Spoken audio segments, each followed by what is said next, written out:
दोस्तों नमस्कार, मैं हूं आलोक पाठक और आप देख रहे हैं खबर दस्तक।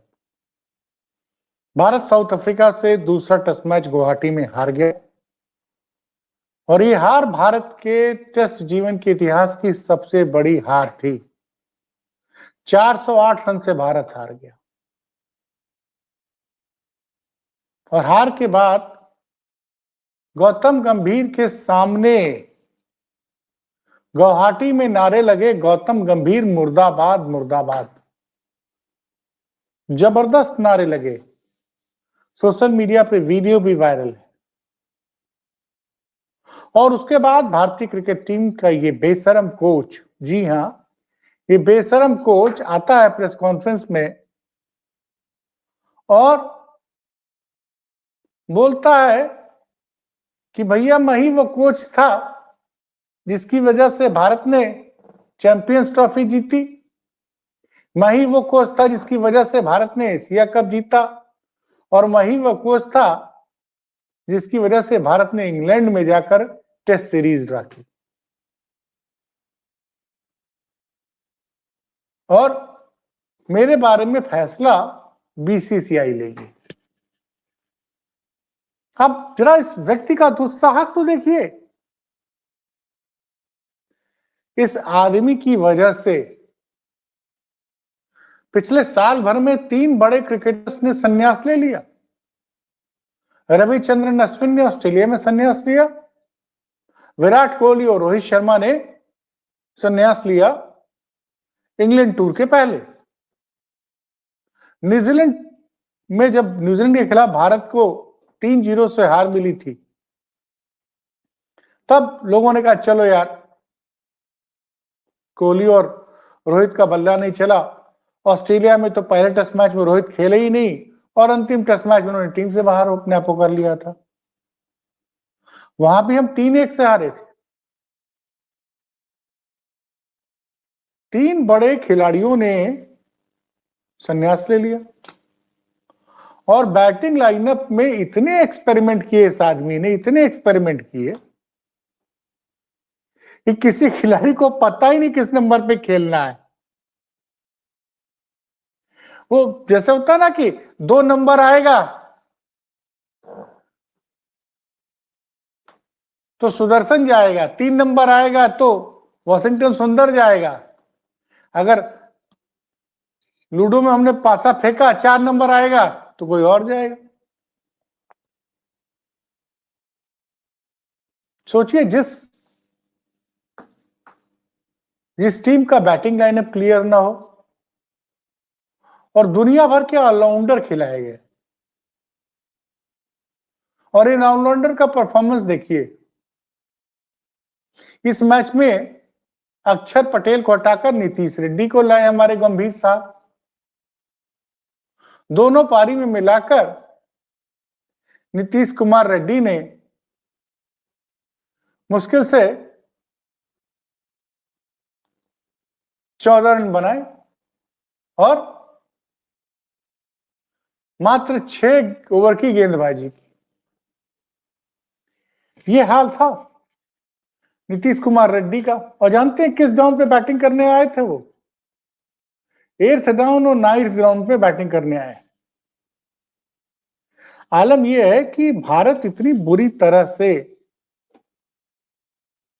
अपने घर पर पिछले 2 सालों में लगातार हार रहा है, ऐसा भारतीय क्रिकेट के इतिहास में आज तक नहीं हुआ। जो भारतीय क्रिकेट टीम का लगभग 83 साल का इतिहास है, उसमें पहली बार ऐसा हुआ है कि भारत अपने घर पे पिछले 7 टेस्ट मैचों में से 5 हार गया हो। और हम जीते किससे हैं? हम जीते हैं किससे? वेस्ट इंडीज से जीतते हैं और हम जीतते हैं उससे, बांग्लादेश से। जो पिच स्पिनर्स को मदद करती है वहां हम हार जा रहे हैं। जिस पिच पे भारतीय बॉलर्स कमाल नहीं कर पाते हैं, फास्ट बॉलर्स, मार्को येंसन आते हैं और भारत की बल्लेबाजी की रीढ़ तोड़ देते हैं पहली इनिंग में, और दूसरी इनिंग में स्टीवन हार्पर तोड़ देते हैं। एक ऑफ स्पिनर वो 2 मैचेस की सीरीज में 19 विकेट ले जाता है, 19 विकेट ले जाता है।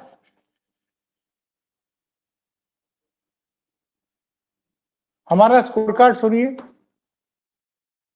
कोलकाता में हम पहले मैच में 183 बना 184 रन बनाते हैं, दूसरी पारी में हम 93 रन पर ऑल आउट हो जाते हैं। गुवाहाटी में पहली इनिंग में हम 201 रन पर आउट होते हैं और दूसरी इनिंग में हम 140 पर ऑल आउट हो जाते हैं। और मजेदार बात यह है, इतनी करारी हार के बाद भी प्रेस कॉन्फ्रेंस में आना और यह बोलना कि मैं ही वो कोच था जिसने चैंपियंस ट्रॉफी भारत को जिताया। मुझे याद आ गया कि चैंपियंस ट्रॉफी के बाद जब एक इवेंट में रोहित शर्मा को सम्मानित किया जा रहा था तो उसने इस टीम चैंपियंस ट्रॉफी की जीत का श्रेय दिया राहुल द्रविड़ को। क्या राहुल द्रविड़ ने जो टीम बनाई थी और चैंपियंस ट्रॉफी अब जीते किसकी वजह से? सेमीफाइनल अब जीते विराट कोहली की बल्लेबाजी से और फाइनल जीते आप रोहित शर्मा की बल्लेबाजी की वजह से। कप्तान रोहित शर्मा थे, आपकी चलती नहीं है कप्तान रोहित शर्मा के सामने।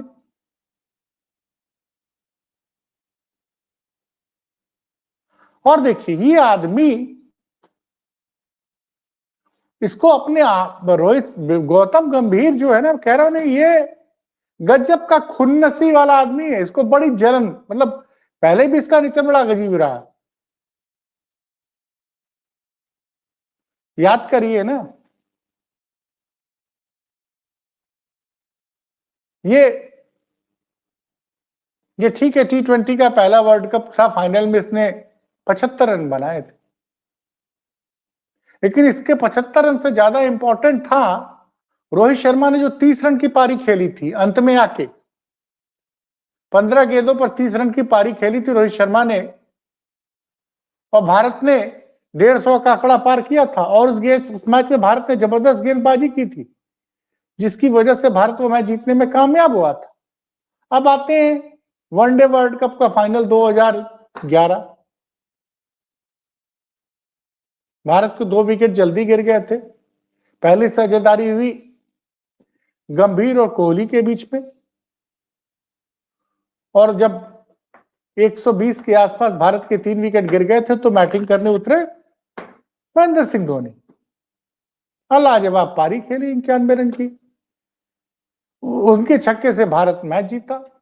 इसको इस बात की बड़ी परेशानी थी कि भैया फाइनल में मैंने भी 90 रन से ज्यादा रन बनाए थे, लेकिन लोग धोनी के छक्के की चर्चा करते हैं। अरे यार, जो विनिंग शॉट लगाएगा, जो भारत की टीम का कप्तान था, जिसकी सूझबूझ भरी कप्तानी से भारत ने वनडे वर्ल्ड कप जीता, तो उसको तो क्रेडिट मिलेगा मिलेगा। और मैंने एक वीडियो में बताया था ना कि ये आदमी कैसे रोहित शर्मा से चिढ़ता था, क्योंकि रोहित शर्मा की वजह से 2013 में इसको भारतीय टीम से बाहर होना पड़ा था वनडे में, और 2015 में टेस्ट टीम से बाहर हो गया था। कोहली से जो विवाद हुए उसके बारे में तो मैं आप लोगों को बता ही चुका हूं।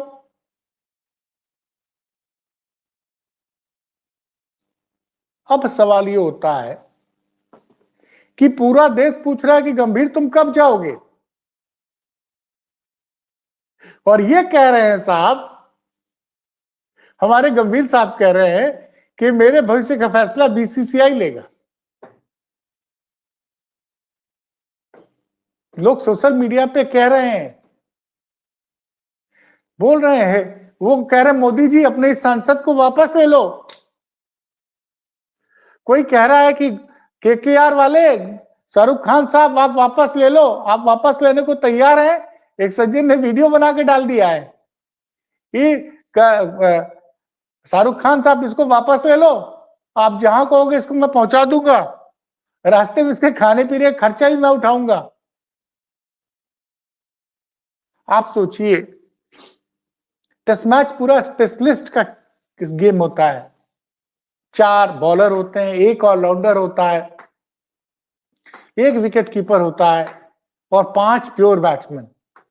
हमारे गंभीर साहब ने क्या टीम खिलाई है। पहले मैच में 4 ऑलराउंडर, रविंद्र जडेजा, अक्षर पटेल, वाशिंगटन सुंदर,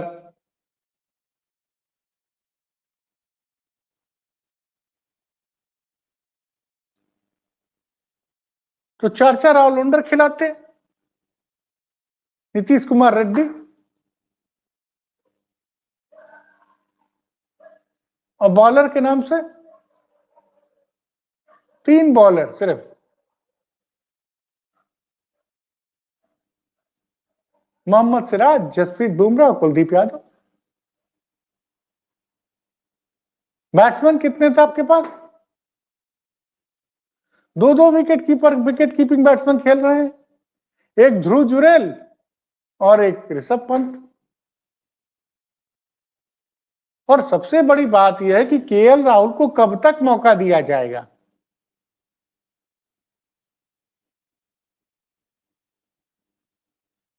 KL Rahul as opener super flop रहे इस सीरीज में,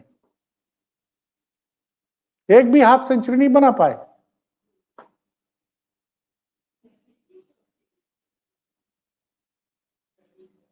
ऋषभ पंत का बल्ला पूरी सीरीज में नहीं चला, 4 पारियों में फेल हुए वो। और ध्रुव जुरेल, उनके बारे में तो 4 इनिंग में मुश्किल से 20 या 25 रन बना पाए वो। ना आपका ओपनर चला, ना मिडिल ऑर्डर चला। आप आंसू पोंछ सकते हैं कि वॉशिंगटन सुंदर, जिनको आपने बतौर ऑलराउंडर रखा था, उन्होंने बैटिंग में कुछ कमाल कर दिया। रविंद्र जडेजा ने आज अगर अर्धशतकी पारी नहीं खेली होती तो शायद भारत फिर इस बार 100 से नीचे आउट होता, क्योंकि 140 में 54 से ज्यादा रन तो जडेजा के थे। आप निकाल दीजिए। जिस पिच पे साउथ अफ्रीका 489 रन स्कोर करती है, उस पिच पे भारत की टीम 31 रन पे अपने 6 विकेट गवा देती है।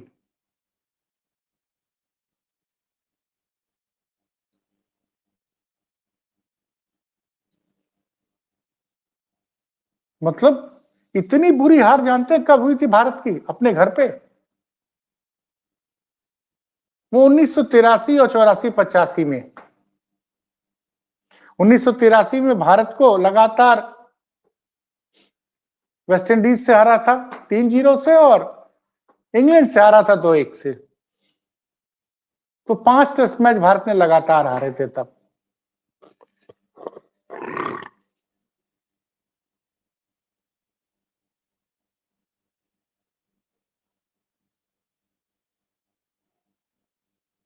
तो और अभी 2024-25 के अंदर हम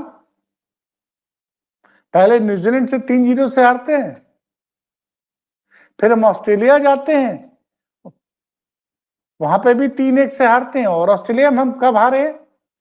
पिछली 2 सीरीज में हम वहां सीरीज जीत के लौटे थे, 2018 में और 2020-21 में। हम 10 साल बाद भारत ऑस्ट्रेलिया में हारता है।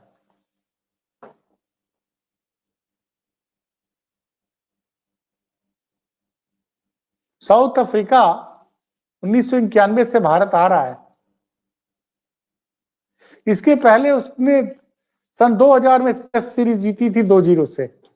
25 साल बाद साउथ अफ्रीका भारत को भारत में हराने में कामयाब रहा, वो भी 2-0 से।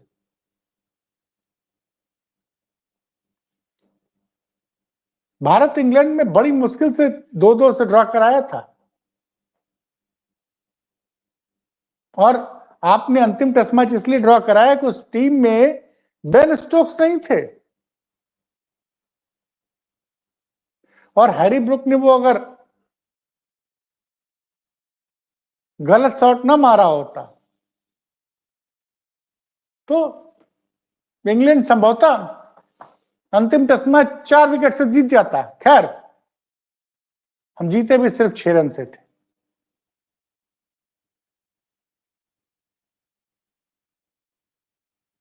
लेकिन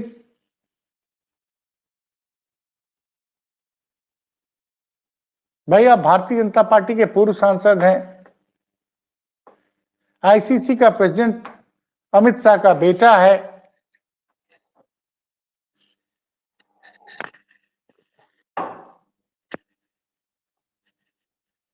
आप बीजेपी कनेक्शन की वजह से भारतीय क्रिकेट टीम के कोच बने। आपको पता है कि बीसीसीआई आपको नहीं हटाएगा, इसीलिए कह रहा है कि मेरे बारे में फैसला गौतम गंभीर लेंगे, माफ कीजिएगा, बीसीसीआई लेगा।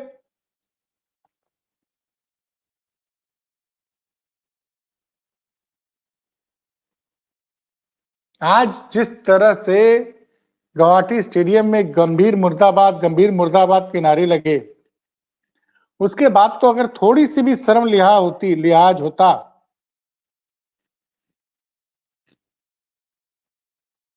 तो गंभीर गुवाहाटी टेस्ट मैच के बाद खुद भारतीय क्रिकेट कंट्रोल बोर्ड के कोच के पद से इस्तीफा देके चले जाते, क्योंकि भारत के क्रिकेट प्रेमी क्या चाह रहे थे वो गुवाहाटी के क्रिकेट के स्टेडियम में जनता ने बता दिया था। अब सोशल मीडिया पे लगातार लोग पूछ रहे हैं, गंभीर तुम कब जाओगे? अब पूछता है भारत क्रिकेट प्रेमियों का ये बड़ा सवाल है।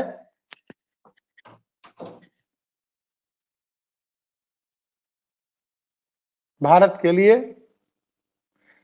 हरभजन सिंह ने तो कह दिया कि भारत को अब टेस्ट क्रिकेट खेलना बंद कर देना चाहिए। आपकी इस मामले में क्या राय है, बताइएगा जरूर। मिलते हैं फिर किसी और बड़ी खबर के साथ, तब तक के लिए हमें इजाजत दीजिए। नमस्कार।